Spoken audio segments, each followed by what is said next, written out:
From the brutal death of innocent alien kids to the sick and perverse Mr. Jellybean, these are moments when Rick and Morty went too far.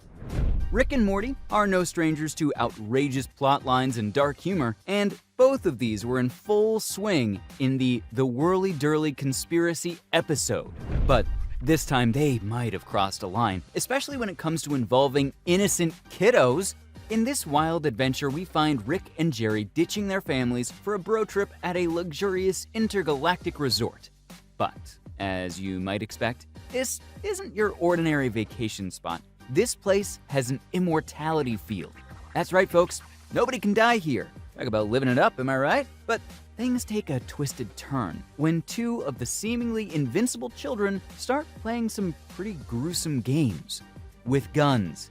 Yeah, I think you can tell how this one is going to play out. As if that wasn't disturbing enough, Rick and Jerry find themselves facing an assassination attempt, and as they fight for their lives, the immortality field malfunctions due to the commotion they've caused, and those once harmless games turn into a horrifying bloodbath, with the little alien boy shooting his sister in the head.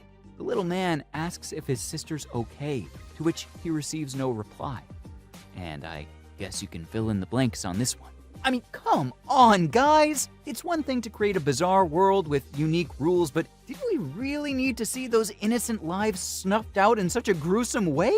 Yikes! This moment definitely left us with our jaws on the floor and our hearts aching for those poor, unsuspecting alien children's siblings, or whatever they are. Nevertheless, I'm sure you've never seen two child aliens playing with guns, but have you ever seen a child interrogating an alien? Well, that's what happened in our next moment, but with a twist. Pun intended. The unforgettable Morty's Mind Blowers episode holds this cringe-inducing scene, and it takes us on a trip down memory lane. But not in the warm and fuzzy way you might expect. Instead, we're treated to a collection of horrifying and traumatic memories that Rick deemed too much for Morty to handle. Yeah, that's right. Our boy Morty has been through some seriously messed up stuff, thanks to good old Grandpa Rick. One of the most disturbing moments in the episode, which many considered a bit too far, comes when Rick and Morty are interrogating an alien who's hell-bent on destroying Earth. As tensions rise and the stakes get higher, Morty starts to crack under the pressure.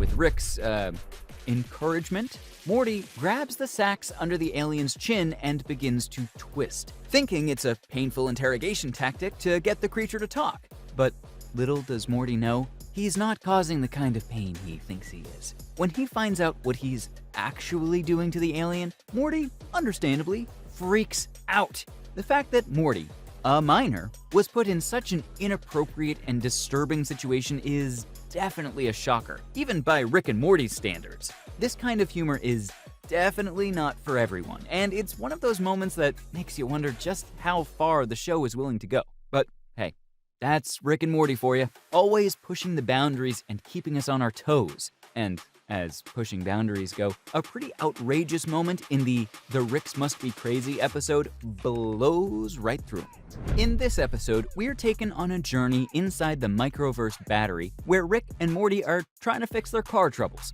But it's not just the car that has issues. It's the way Rick's spaceship tries to keep Summer safe that takes things to a whole new level of dark humor. As Rick and Morty work on their repairs, they leave Summer alone in the car, giving the car one simple instruction: keep Summer safe. The spaceship takes this command very seriously, but as we soon find out, its methods are, let's just say, unconventional. After the spaceship turns into a killing machine, Summer requests that the ship's defenses be non-lethal. The spaceship gets creative, and by creative, we mean downright disturbing. Instead of using physical force, it resorts to psychological torment to scare off any potential threats. The spaceship creates a chillingly realistic hologram of a police officer's late son, who tearfully pleads with his father to leave the car alone. Talk about hitting below the belt. This scene was definitely a gut punch, even for the most dedicated Rick and Morty fans. Did they really have to show his turn into goo in his father's hands? It's one thing to use gross-out humor or absurd situations, but it's a whole other ballgame to traumatize an audience with such a disturbing scene. Just goes to show that when it comes to crossing boundaries, dead kids are never off the table. And speaking of tables, did you know Rick nearly killed himself at his iconic garage table? What starts off as a very non-typical love story ends in one of the most depressing scenes in Rick and Morty's history. In the episode Autoerotic Assimilation, we're reminded that even the seemingly invulnerable and unfeeling Rick Sanchez has his breaking points. And a heart. This episode delves into some of the darkest and most emotional territory we've seen yet. After a wild time with Unity, an ex-lover who happens to also be a hive mind, Rick finds a heartbreaking letter left behind. And Unity explains that while they love each other, they can never truly be together. This revelation shatters Rick, who's always been portrayed as emotionally detached and uncaring. It's truly jarring to see Rick, the arrogant and self-assured scientist, brought to his knees by heartache. But the real gut-wrenching scene comes in the final scene of the episode, where Rick seemingly attempts to take his own life with a device he created in his garage. Rick mixes some potions together and creates a little alien creature to test the effectiveness of his life-ending device. After his creation was zapped to ashes, he puts his own head in between the device. But he seemingly falls unconscious before the device can go off. This scene is made even more poignant with the haunting tune of Chaos's Do You Feel It playing in the background.